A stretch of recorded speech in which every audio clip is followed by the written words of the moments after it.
فضاياتكم. المهم هالأيام أنا أنجزت كثير أشياء، في أشياء حلوة صايرة يعني في الشغل، في شغل كثير أشياء مفاجئة راح أوريها لكم، بس ما راح أقول لكم أكيد، يعني انسوا الموضوع إني أقول لكم شو صاير.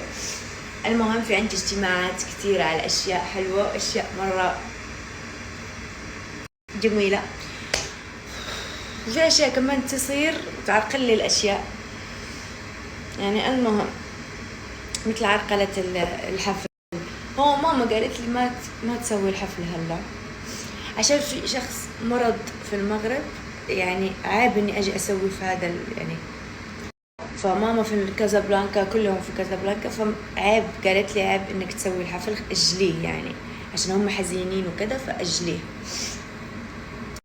ايوه فاحتراما اجلته.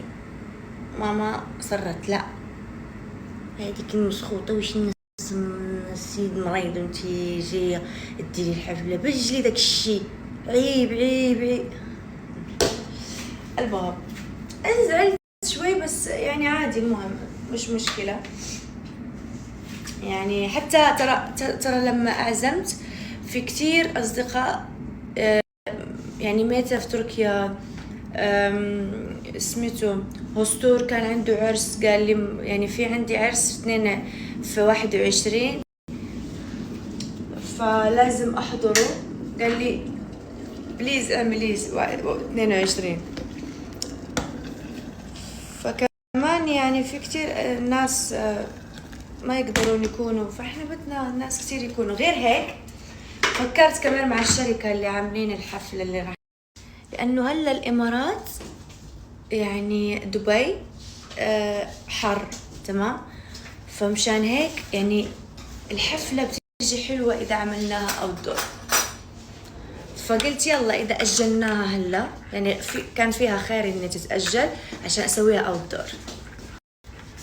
يعني هذه من الأفكار اللي يا ليونا. المهم يلا مو مشكلة، ما راح نحكوا في الموضوع أكثر لأنه صراحة ما بدي ينحس أكثر من هيك. تمام. ففي كتير أشياء راح بعدين ما راح أقولها لكم هلا. عندي ميتينج مهم جدا هالأيام، هالأسبوع اللي جاي كله ميتينجات هون. كمان عندي ميتينج في تركيا مهم كمان، فعندي أشياء كثيرة بجهزها. أوكي إن شاء الله ادعوا لي إنها تضبط عشان فيص.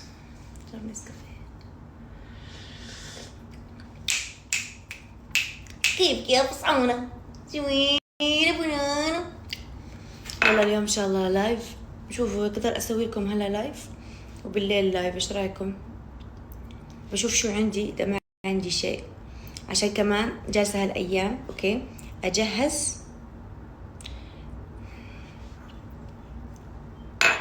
خلاص بعدين لما تجهز وأمسكها في إيدي أفرح فيها أقولها لكم. أوكي أيوة تكون في إيدي. أيوة. بس شيء حلو كمان، شيء مرة حلو. شو كمان أنا ما أقدر أسكت يا الله. والله في أشياء كثيرة جاية، بس أنتوا قولوا إن شاء الله بإذن الله. ليونا أنا أتفكر أجيب لليونا هذا الشامبرير، تعرف الشامبرير أملاه مي وخليها تسبحهم في التراس، إيش رأيكم؟ أو أنزلها للمسبح تحت، ما بعرف تحت ولا فوق، ما عمري شفت وين. إيش رأيكم؟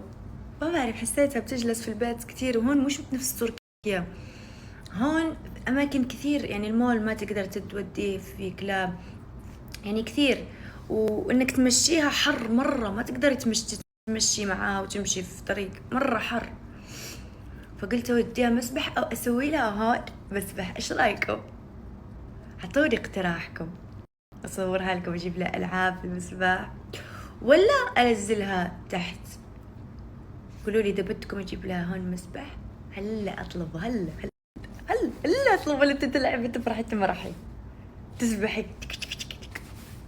ايش رايكم؟ المهم جهزوا نفسكم يا المغرب، انا جايه. الله فرحانه.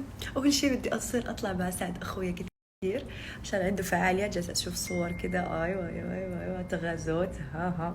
المهم فراح اسوي فعاليات مع اخويا كثير. بعدين اول شيء مع اختي هذه لايشة. اوكي اول شيء لاني اصلا راح انزل في كازابلانكا. المهم انا حجزت 25 في تركيا. بعدين ان شاء الله باذن الله اذا الله راد. يا الله استغفر الله العظيم. المهم اذا الله راد ان شاء الله 3 ايام بجلس بخلص هذا الشغل في تركيا، كمان اشوف ميلان عمري بديته، وبروح للمغرب. الله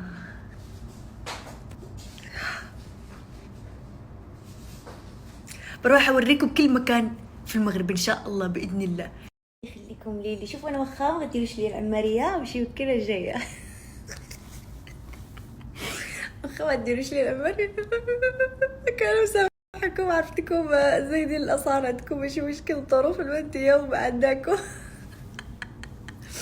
المهم فيلا نديروا اوريكم الفويسات تبع الشركه، وتقول لي جهزنا لك النقافة. اي يا الله ان شاء الله بنسويها الحفلة بهالمكان. رغم لو كانت عاصمة. يلا ان شاء الله يا ربي. شو رايكم نسويها كلها بنات؟ لا والله ما في بنات كثير عندي والله. انا خفت اسويها كلها بنات تمام، ما في بنات كثير، ما بعرف اصدقاء كثير بنات والله، صديقاتي تعرفوهم مره قليلات. ترى اقسم بالله انا انسانه ما بقدر مثلا، ما بقدر اكتب الاشياء اللي بسويها. اقسم بالله تعرفوا انا هلا الاشياء اللي بقول لك اللي ما قلت لكم انا قلتها لكل شي الناس اللي في الواقع. اقسم حقكم هذا الزر الكتمان ما عندي خربان. شيء للسفر. شو رايك نجهز شنطة بكرة أنا وياكم في اللايف؟ أيوة جهزوا معي الشنطة، شنطة السفر. أيوة لازم أكتب الأشياء، ما لازم أخذ معايا كتير أشياء عشان بدي أشتري من تركيا أشياء كتير تمام. وكمان بدي شو أشتري أجيب من أبشروا عيني أبشروا. ترى أنا والله العظيم ما بركز بهالأشياء أقسم بالله، فما بعرف انه فطوم يعني لحالها هي ولودي اللي مشرفات. انا ذاك اليوم ترى بس شلت لهم كلهم الادمن عشان صار الكومنت يقولوا انا فقلت شو اشيل كله، حتى لودي شلت لها وقتها عشان اشوف. بعدين صرت ارجع فنسيت والله في بنات نسيتهم. الزبده خلاص رجع المشاهدات عشان ايمان دائما اختي تقضي حوائجها بالكتمان. ايوه حتى زواجها تزوجت بالكتمان. فأنا شو بقول لكم إنه أختي جاية لتركيا. أيوة ما قايلة لأحد رايحة تركيا. أيوة هي ورعانة وزوجها. أنا قلت لكم عشان تسمعوا لحالي يطلق الموضوع. لا أكيد ما أتوقع لأنه راح يتأجل شوي. يعني أنا رايحة المغرب، رايحة يعني مسافرة وبعدين برجع. أنا لما أرجع بجهز الدعوات بالأسماء بالموعد بكل شيء يا ليونا، فهمتي كيف؟ بس راح يجوا هي كده أصلا داريا ودميت أصلا راجعين، فكده بيجوا ناس كثيرة. هلا مو موجودين في دبي لأنه هلا دبي حر يعني ما أدري. يا أختي بتديروا لي جوال وأنا هابط نشوفكم. الله تخي ليونا كده فين ليونا فينا تبقى مع روان. أول مدينة بروح لها كذا يعني أصلا كده طيارة بتنزل بكذا. بشوف إيمان ما بعرف إذا بشوفه ولا بضل في تركيا. بدي أطلب مسبح تمام، بس جاتني فكرة تانية. كيف راح أملى المسبح؟ يعني في التراس كيف راح أملاه مي؟ يعني لازم تيو، تعرفوا التيو هاي هل موجود بخرطوم بقدر اجيبه؟ لا، اطلبه يعني حتى كمان هو اونلاين، ما اعرف. خرطوم اللي هون للتراس يعني لازم يفوز. ايش رايكم اجيبها؟ هذا بعد المغرب، عندنا في المغرب هون بعد المغرب الشوهية، هون حر، حر مرة، لمديتي عالية هون، يعني ما حلو، وكتمة ما في نفس كده. هذيك ورا المغرب عندنا في المغرب، نطلع ورا المغرب غربت الشمس، الله الجو.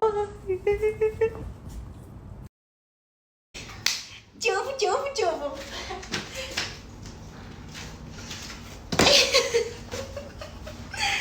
يا عمري جبت لها مسبح عشان تفرحي وتمرحي. اوكي جبت كمان عشان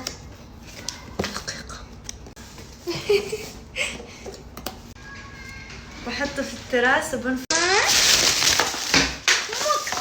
سوري.